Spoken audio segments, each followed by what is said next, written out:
So last time making a video here felt pretty cool, so I thought I'd try and do it again.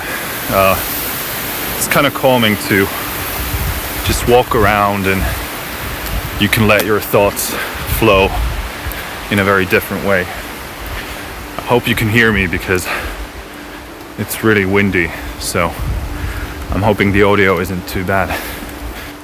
I'm gonna go this way. Breaking patterns is very important.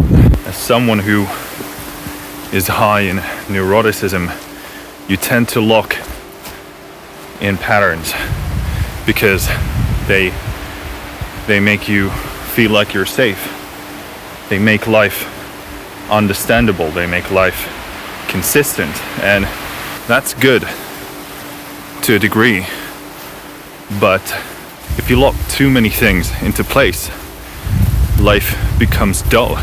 You lack sufficient stimulus to really enjoy life. And you know that you're too locked in with your patterns if life feels really gray and really dull and not stimulating. You know, to be living in this world, on this planet that is so full of things to do and things to enjoy, it's really unacceptable to feel bored. I think it's just a sign of lack of perspective. So if you notice yourself feeling like that, then it's time to stir things up a bit, to bring back the spark. And even if you just feel like you want to make your life a bit more exciting and different, and just feel like you're sort of activating, then this is going to be for you. Just love these forests. Look at that. It's so pretty. The nice thing about breaking patterns is that it's very easy. You don't need to do anything drastic. You don't need to do anything crazy. It's really the small things that prove to you,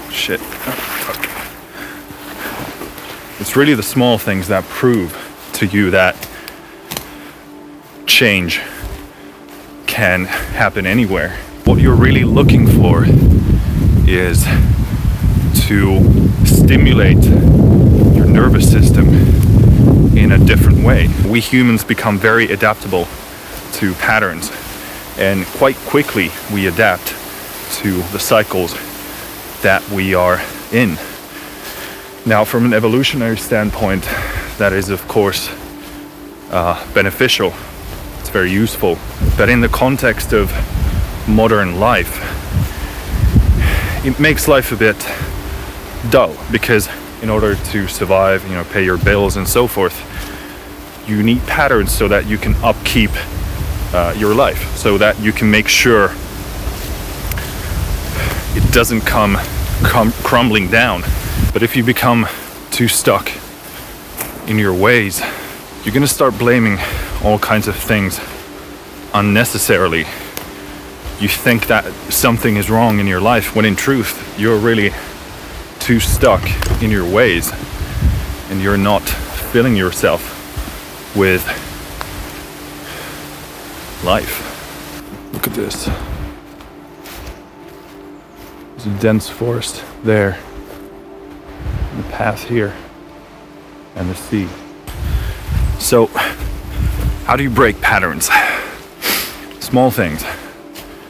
If you walk or cycle or drive to work, take a different route, even just slightly, a different street or a different one altogether, and immediately you're going to find yourself in a new surrounding. Now, I know that initially it might not sound like something that's going to make a big difference, but our bodies aren't that smart. We have a pretty straightforward body, and it likes new stimulus.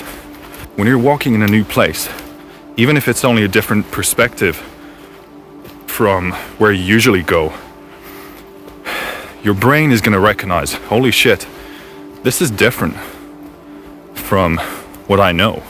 And that in turn is going to give you an exciting feeling. It's a small one, granted, but it's still there. And suddenly you're in a completely different headspace. Oh my god, this looks like an elven path. It's really cool. And you can do this with basically anything. Food, you know, don't eat every single time, don't take the same meal. I mean, if you know me, then that sounds really stupid because I basically eat the same thing like 95% of the time. For most of the time, you want to have patterns.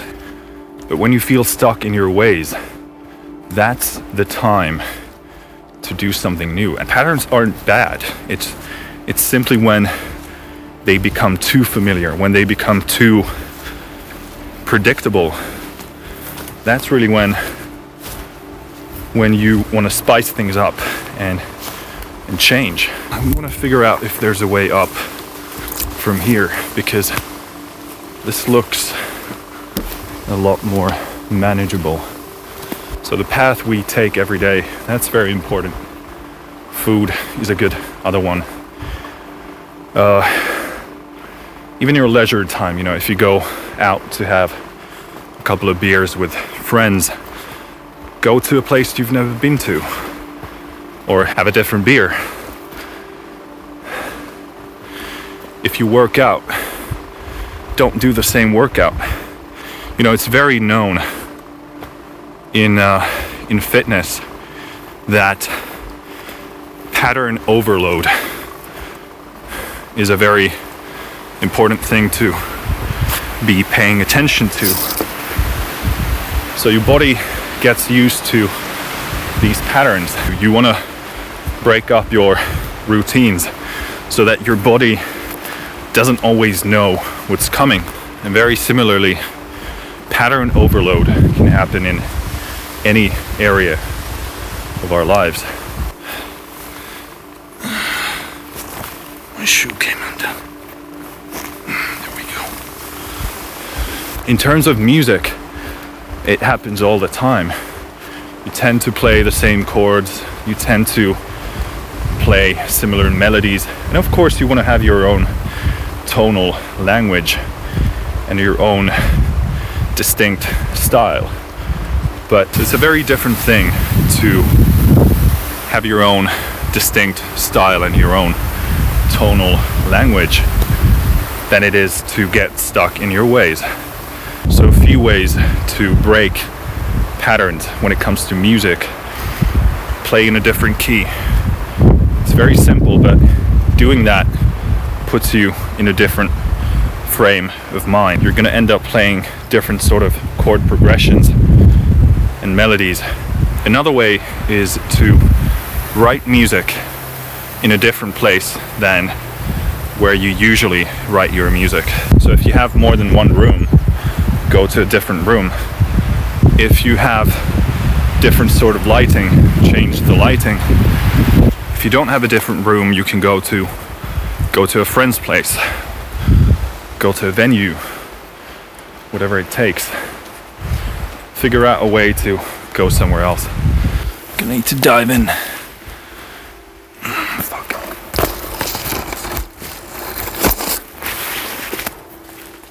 Okay, cool.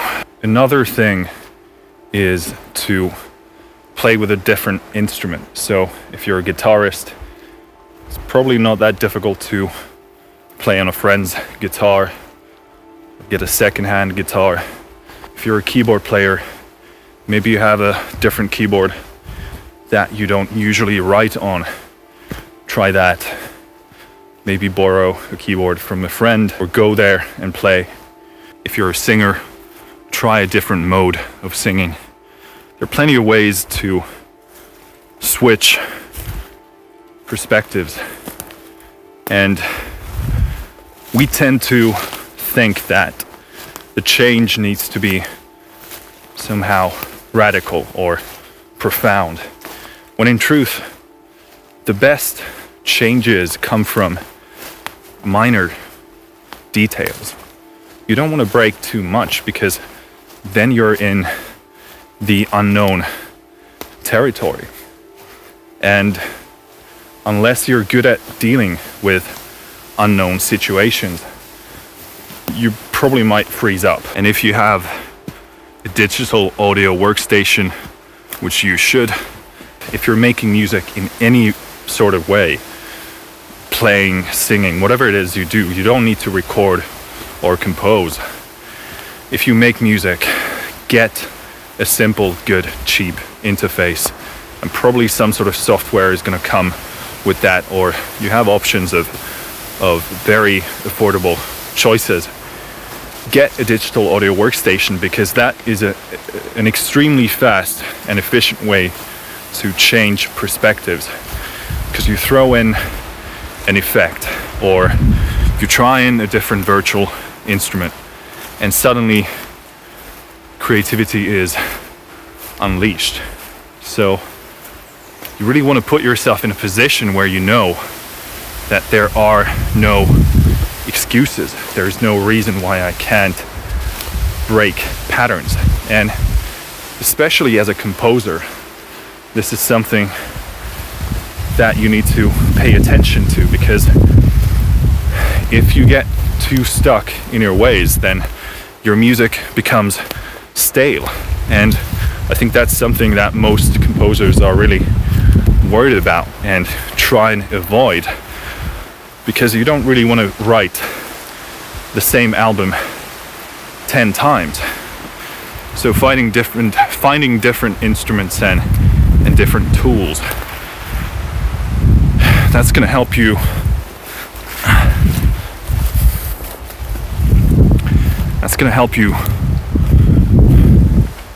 suddenly hear something new, suddenly gain a different idea that you've never thought of. And in this day and age, it's easier than ever and more accessible than ever to do that. Back in the day when you didn't have computers, it must have been really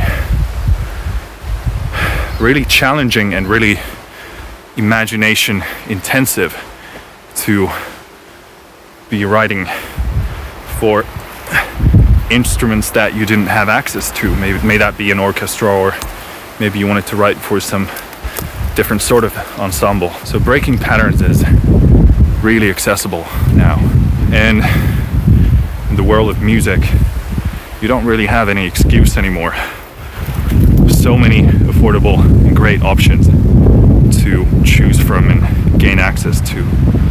So yeah, I hope that helps. I mean, this whole speech came from the fact that I chose a different route. Never walked that way. Saw beautiful things. Thought of the pattern phenomena, and now you have this finished.